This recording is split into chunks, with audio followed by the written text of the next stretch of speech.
पुण्यात्माओं, ये मोक्ष मार्ग है। ये मनुष्य जीवन बहुत अनमोल है।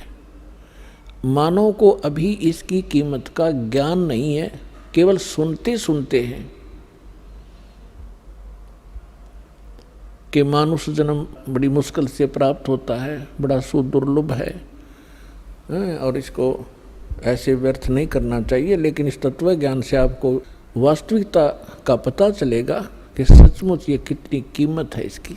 और जिस समय आप इस तत्व ज्ञान के आधार से मनुष्य जीवन की कीमत को समझोगे, जिस प्रकार अब भारत का या पूरे विश्व का बच्चा बच्चा ये चाहता है और सभी समाज भी चाहता है कि बच्चे बेटे और बेटियां सभी शिक्षा ग्रहण करें, और कितना ही पैसा हमारा लगे ये शिक्षित हों। और कितनी महंगी शिक्षा हो चुकी है, हम फिर भी गरीब से गरीब व्यक्ति भी ये सोचता है कि अपने बच्चों को पढ़ाऊं ताकि इनका जीवन सफल हो। आप देख रहे हैं, आपके समक्ष है। और दास ने वो जमाना देखा है जिसमें इस पढ़ाई की कोई कीमत नहीं थी, वैल्यू नहीं थी। और घर से धक्के तो पकड़ पकड़ टीचर लाया करते छोटे बालकों को, उनके घर वालों को समझा बुझा के। तो वो समय भी देखा था, क्योंकि उस समय इस शिक्षा की महिमा का, शिक्षा के गुण का ज्ञान नहीं था।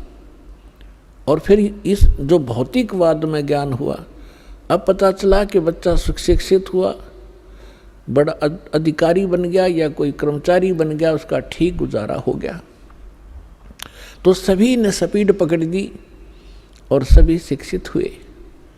अब परमात्मा की लीला को आप धीरे धीरे समझोगे। ये सारी लीला करी कबीर भगवान ने, इस परमेश्वर ने, कि एक बार मेरे बच्चे अक्षर ज्ञान युक्त हो जा। और आप देख रहे हैं, क्योंकि दास का तो इस मार्ग में सारा विचार इधर रहता है। सन 1994 में दास को दीक्षा देने का आदेश प्राप्त हुआ था पूज्य गुरुदेव जी से। तब तक ये कोई मीडिया विशेष नहीं था, ऑडियो कैसेट होती थी, बस यहीं तक सीमित थे। अब देखते ही देखते कमाल कर दिया, कितने अच्छे इलेक्ट्रॉनिक चैनल बन गए, मोबाइल बन गए कितनी अच्छी क्वालिटी के, जिसमें चिप डाल लो, 100 घंटे का सत्संग, 50 घंटे की फिल्म, परमात्मा की सीडी यानी सत्संग की। देखो कहीं बैठ के डीवीडी बन गई, सीडी बन गई, सीडी प्लेयर बनवा दिए दाता ने। तो पुण्यात्माओं, जो दास कहना चाह रहा है कि आपने जिस प्रकार शिक्षा में अपना समर्पण किया, बच्चों को फ्री भी छोड़ दिया, 15-20 वर्ष के बच्चे तुम पढ़ो और खूब धन भी लगाते हो और समय भी पूरा देते हो। किस लिए? एक 2 रोटी के लिए। और जितने बच्चे आज पढ़ रहे हैं, जिनमें से 2% ही सरकारी नौकरी ग्रहण करेंगे, 98% वो फिर वही काम करेंगे जो हमारे दादे परदादे परंपरागत करते आ रहे थे। अब इसका फायदा हमें ये हुआ कि हम शिक्षित कर दिए दाता ने, और अब शिक्षित हुए तो भगवान पहचानेंगे। तो इसी प्रकार जब आपको इस परमात्मा की भक्ति और मोक्ष की कीमत का पता चलेगा, आप सभी बुद्धिमान व्यक्ति हैं, आज वर्ल्ड के कोई बालक नहीं है, आप सभी का एकदम ऐसा यू टर्न होगा। अब आप भक्ति की तरफ, परमात्मा की तरफ, बच्चा बच्चा भक्ति करेगा। सबके हाथ में माला होगी, जेब में मोबाइल होगा, तो परमात्मा की चर्चा ही चलेगी। ये बकवाद बंद हो जाएंगी जो जिनके लिए इसको प्रयोग किया जाता है। तो दास प्रार्थना ये करना चाहता है कि आप जी, दास जो आपको गॉड गिवन स्पिरिचुअल नॉलेज बता रहा है, प्रभु दत्त परमेश्वर ने अपने मुख कमल से जो तत्व ज्ञान बोला है, वो तत्व ज्ञान अभी तक छुपा हुआ था। परमात्मा का आदेश था जिन महापुरुषों को परमात्मा ने अपने गवाह बनाया, साक्षात्कार किया, जिन महापुरुषों ने परमेश्वर का सचखंड देखा, जहाँ हम रहा करते थे, जहाँ से आत्मा सारी की सारी जहाँ से आई है, जहाँ हम कितने सुखी थे, ना मृत्यु थी ना वृद्धावस्था थी, युवा शरीर रहता था, किसी चीज़ का अभाव नहीं था, कोई गर्मी और सर्दी वहाँ नहीं थी, बहुत सुंदर वातावरण है। तो हम वहाँ रहा करते और उस सुख को हम छोड़कर यहाँ आकर काल ने हमारी बुद्धि इतनी जकड़ दी कि सब कुछ भुला दिया। हमने पिछले जन्म का नहीं पता हम कहाँ थे कैसे थे, ऐसी मिट्टी डाल देता हमारी बुद्धि के ऊपर। ये परमेश्वर ने आकर के हमें बताया कि आप यहाँ के वासी नहीं हो, आप इतना कष्ट उठा रहे हो, आप सारा जीवन एक इस भौतिक सुख को प्राप्ति के लिए, संपत्ति संतान की व्यवस्था करने के लिए सारा जीवन डिवोट कर देते हो, और जब आप संसार छोड़कर जाते हो आपके साथ कुछ नहीं जाता, केवल पूरे जीवन में किए हुए पुण्य और पाप आपके साथ होते हैं। तो पुण्यात्माओं, दास आपको ये बताना चाहता है, सतर्क करना चाहता है कि दास जो आपको ज्ञान सुना रहा है, इसको बहुत ही सावधानी से सुनो और विशेष कसक से सुनो, क्योंकि जैसे बच्चा टीचर के पास पढ़ने जाता है, ट्यूशन भी लगवाता है, क्लास में भी अपना जो शिक्षा दी जाती है उसको भी ग्रहण करता है, और 1 वर्ष लगा रहता है जब जाकर उस सिलेबस को कवर कर पाता है, और फिर 20 वर्ष तक वो पढ़ कर 2 रोटी के निर्वाह के लिए उद्देश्य रखकर वो इतना कुछ समय व्यतीत करता है। और अब हम क्या उद्देश्य रखेंगे? परमात्मा प्राप्ति, भगवान की भक्ति और शिष्टाचार, नेक नीति से रहना। जैसे हम रिश्वत वगैरह, जैसे कोई रिश्वत लेता है, कोई मिलावट करता है, कोई 2 के 20 बनाता है, कोई चोरी करता है, तो जब हमें ज्ञान होगा कि ये हम अपने संस्कार खराब कर रहे हैं और मिलना मिलाना वही है जो किस्मत में लिखा हुआ है, इससे ना अधिक हो सकता ना कम हो सकता।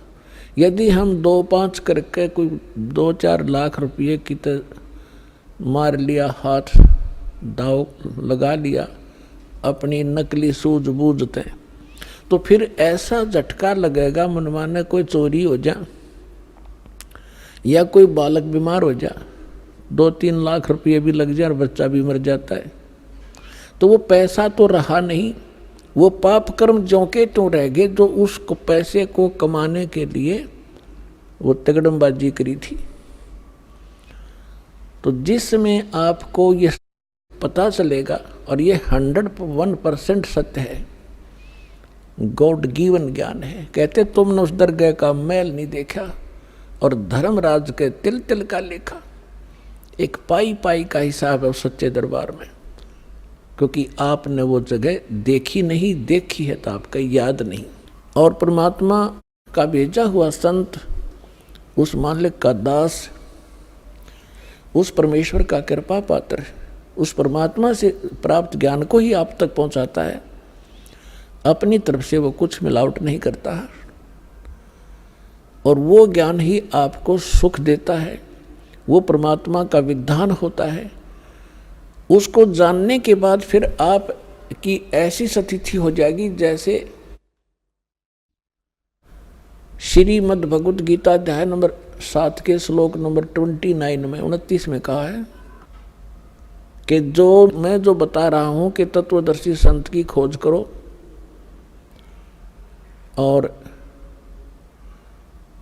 तत्वदर्शी संत की प्राप्ति के उपरांत परमेश्वर के उस परम पद की खोज करनी चाहिए, जहाँ जाने के बाद साधक फिर लौटकर कभी संसार में नहीं आती। तो वो क्या बताना चाहता है कि गीता ज्ञानदाता कहता है कि यथार्थ ज्ञान तत्वदर्शी संत बताते हैं, उनसे सुनो।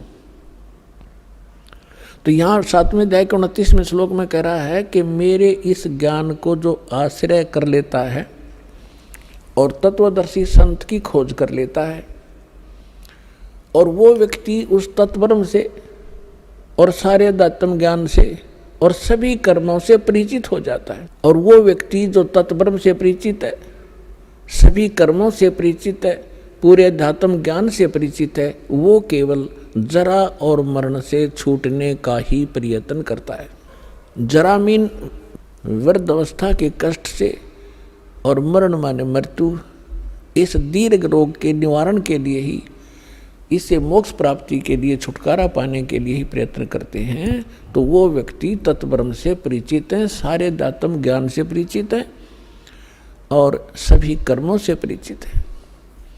उदाहरण के लिए एक सिंपल सा उदाहरण देता है दास। एक गुरु शिष्य चले जा रहे थे, रास्ते में एक तालाब से एक मछियारा मछलियां पकड़ रहा था और जाल में से भर भर के बाहर पटक रहा था। वो तड़प तड़प कर मर रही थी। उस शिष्य ने अपने गुरुदेव से पूछा, गुरुदेव, इस अपराधी व्यक्ति का क्या हर्ष होगा जो इतनी जीव हिंसा कर रहा है, ये जीमर, ये मछियारा। गुरुजी ने कहा कि बेटा, समय आने पर जवाब दूंगा। चले गए। 5-10 वर्ष के बाद उन्होंने क्या देखा, एक हाथी का बच्चा उछल कूद मचा रहा था और 2 वृक्षों के बीच में फंस गया और झटकम पटकम होकर वो निकल तो गया, लेकिन सारी खाल छुल गई। वर्षा का मौसम था, उसके कीड़े पड़ गए और पूरे शरीर में कीड़े फैल गए और वो पड़ा पड़ा चिंगाड़ मार रहा था, चिल्ला रहा था बुरी तरह। वो गुरु शिष्य दोनों जा रहे थे। शिष्य ने पूछा, गुरुदेव, इस प्राणी ने ऐसा कौन सा पाप किया है जिसको ऐसे ये कीट खा रहे हैं? तब गुरुदेव ने कहा, बेटा, ये हाथी का बच्चा, ये वो मछियारा था जो मछलियां पकड़ रहा था उस दिन और उनको पटक पटक कर मार रहा था। वो तड़फ तड़फ कर मर रही थी। अब ये मछलियां तो कीट बन गई, कीड़े, और ये वो मछियारा, ये हाथी का बच्चा बना हुआ है, ये अपना कर्म भोग रहा है। तो पुण्यात्मा, परमेश्वर स्वयं आकर बताते हैं कि तुमने उस दरगाह का मैल नहीं देखा, उस दरगाह का तुमने वो स्थान नहीं देखा, धर्मराज के तिल तिल का लेखा। तो पुण्यात्माओं, ये सारा कुछ आपको समझा करके अब दास आपको यथार्थ आध्यात्मिक ज्ञान सुनाना चाहता है।